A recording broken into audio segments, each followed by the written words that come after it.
There is a place within the depths of hell, Dante begins, called Malebolge.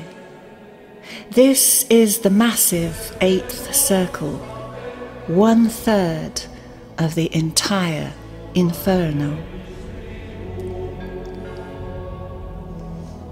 Here are the pimps, seducers, panderers, flatterers, simoniacs, those who abuse their power within the church, sorcerers, barrators, corrupt politicians, hypocrites, thieves, sowers of discord, and falsifiers. The Malebolge is composed of 10 concentric ditches, linked by a number of bridges. Each ditch, or evil pocket, is lower and tighter than the previous, reflecting the severity of misdemeanour. The upper ditches contain those whose fraudulent acts were perpetrated against strangers, people they did not know. There is a place, we shall see, much lower down in Circle 9, where the betrayers of family, guests, and countrymen are trapped. Virgil summons Geryon, the winged monster, to transport them to these dark regions, for there is no other way. Only Geryon can grant them passage, but for this they must pay a great price.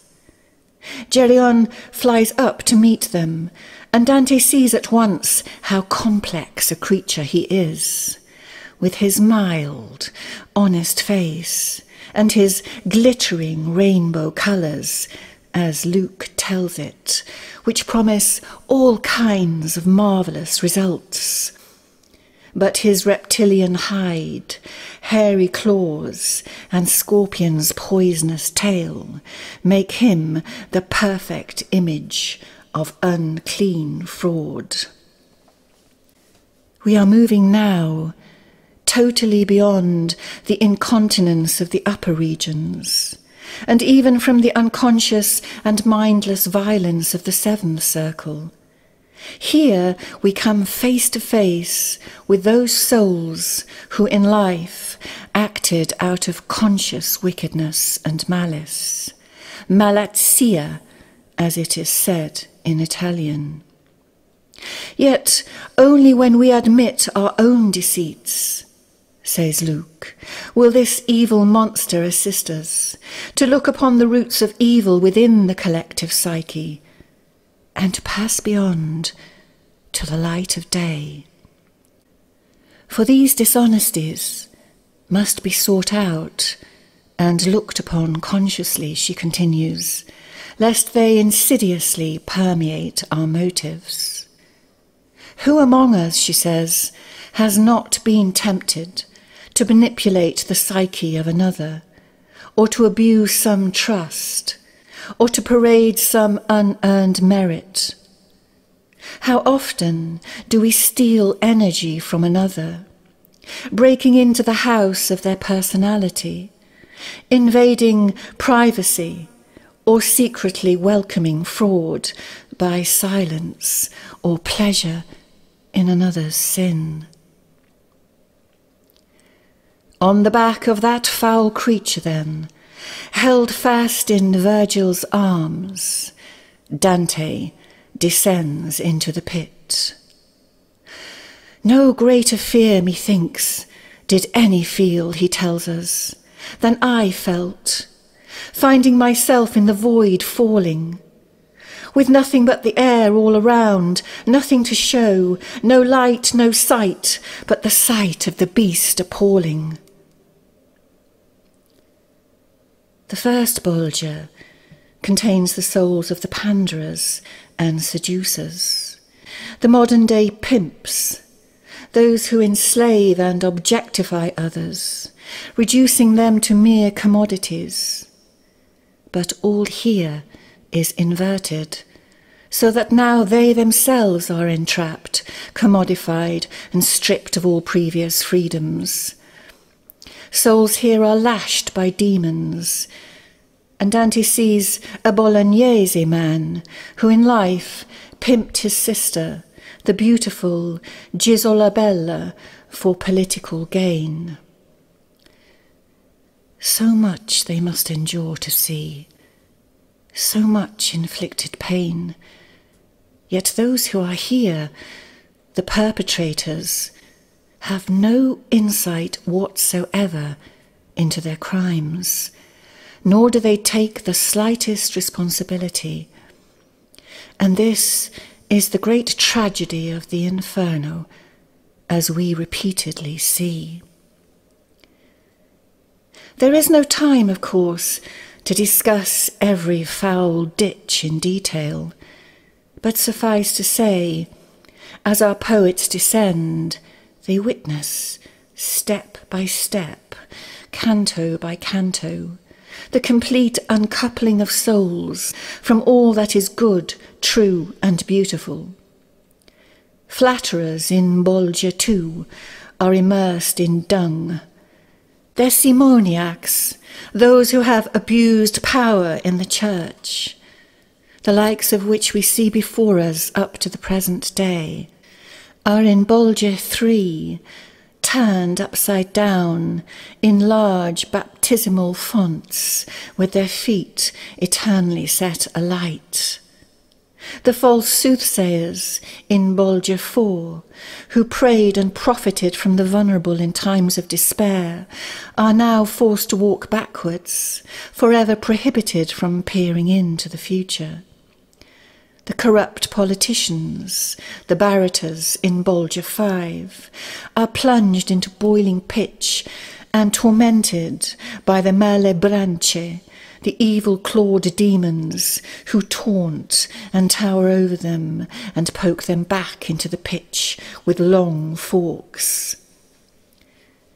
Dante is morbidly fascinated by this terrible punishment, for he too had been accused of corruption, of accepting bribes whilst a magistrate in the city, an accusation that had led to his exile, and he asked Virgil if he might speak with one sinner who has emerged from the pitch seeking to cool himself. His name is Ciampollo, and he tells Dante other Italians are here, and he will fetch them to speak if the demons will allow it.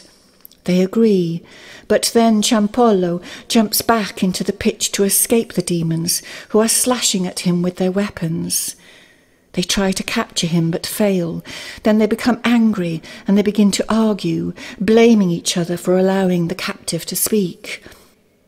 A fight ensues, and two of them fall into the pitch. And whilst they are thus distracted, our poets slip away. But they are soon spotted and chased. Virgil grabs Dante, and they slither quickly down the rocks to the next Bolgia, whilst the demons howl at them from the ridge above. But they cannot follow, so for the moment the poets are safe. Well, next they meet the hypocrites, who in life concealed their dark agendas beneath holy and virtuous appearances. Here they are clothed in glittering golden cloaks, weighed down on the inside by heavy leaden linings, a perfect reflection of their tragic lives, externally pure, internally, spiritually unclean. Next come the thieves in Bolgia 7, with their hands tied behind their backs, hideously morphing in and out of human form. Dante and Virgil witness horrific scenes as they approach. Masses of writhing snakes trap and coil themselves around the sinners, biting their flesh and injecting their poison with venomous fangs. It is a poison that causes the sinners to burst into flames, in which they are utterly extinguished and reduced to ash. Moments later, the soul is reconstituted and the same distressing cycle recurs. One of these souls is Vanni Fucci, whom Dante recognizes. He tells Dante he stole holy relics from his cathedral, and he is ashamed to be discovered here, and he curses Dante and all those he supports in Florence, and he curses God too, before being set upon again by another vicious viper. Further on, the poets witness even more ungodly scenes of men being clasped by dark reptilian creatures who somehow fix upon their bodies and steal their very essence, and the two then morph into obscene hybrid creatures. So do thieves on the earth suck the very life force from their victims. They do not know, says Dorothy Sayers, the fundamental difference between what's mine and what's yours. We are invaded by such people at a core level, within our own sacred space, our own inner sanctum, where no one should venture without our invitation. And so our poets go on and arrive in Bolgia 8. And as they approach, Dante speaks to us of his sadness, for everywhere, it seems, he encounters souls from his own beloved city of Florence, the Fiorentini. "O Florence," he cries out in despair, "your name extends through every part of hell."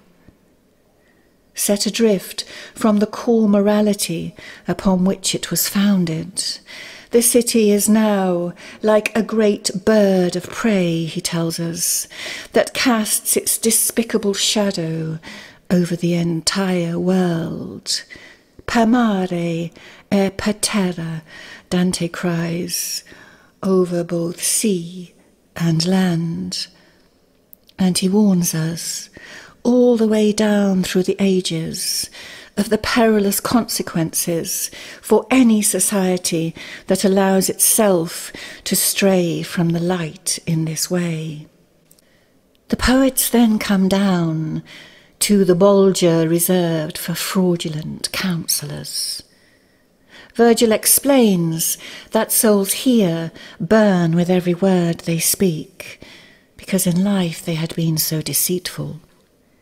He points out Ulysses and Diomedes, the two Greek kings who led the fight against Troy, and eventually won through the deception of the Trojan horse, events described in Virgil's Aeneid. They stole the statue of Athena and placed her sacred sign on the Trojan horse to trick the Trojans into a false sense of security.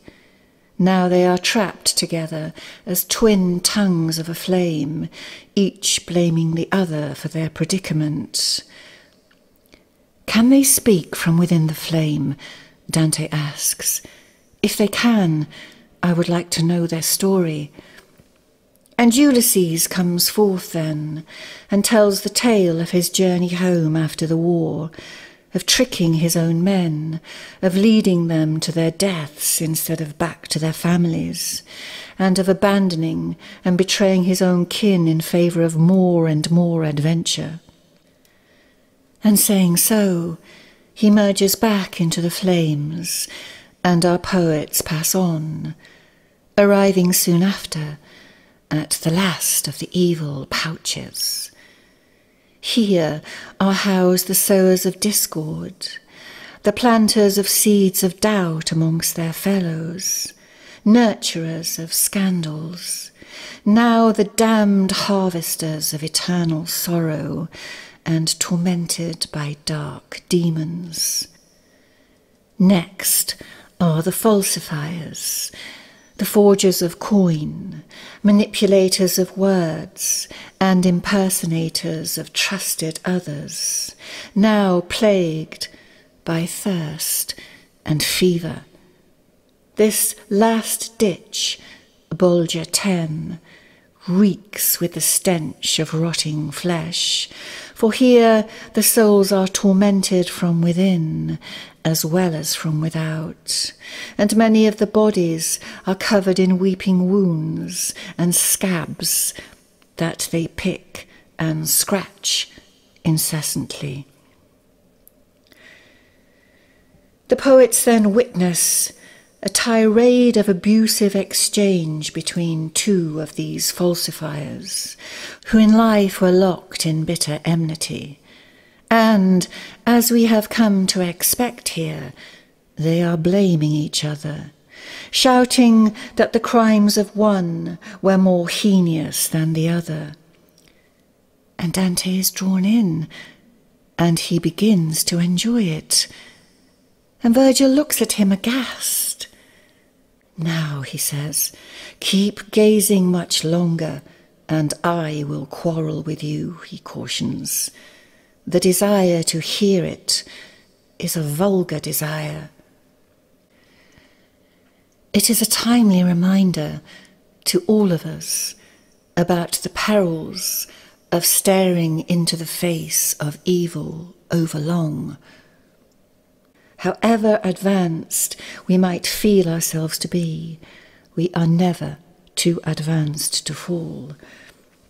Dante is full of shame at his master's reproof, and Virgil himself, we are told, feels guilty on account of his harsh words, and he forgives Dante straight away.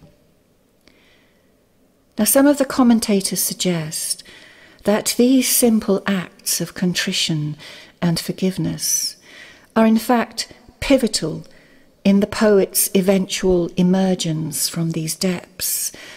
For these feelings of love, of light and forgiveness, amidst the deep darkness of the Mille Bolgie, bring about a redemption of sorts that guarantees their swift ascension from this place. But first, the final descent.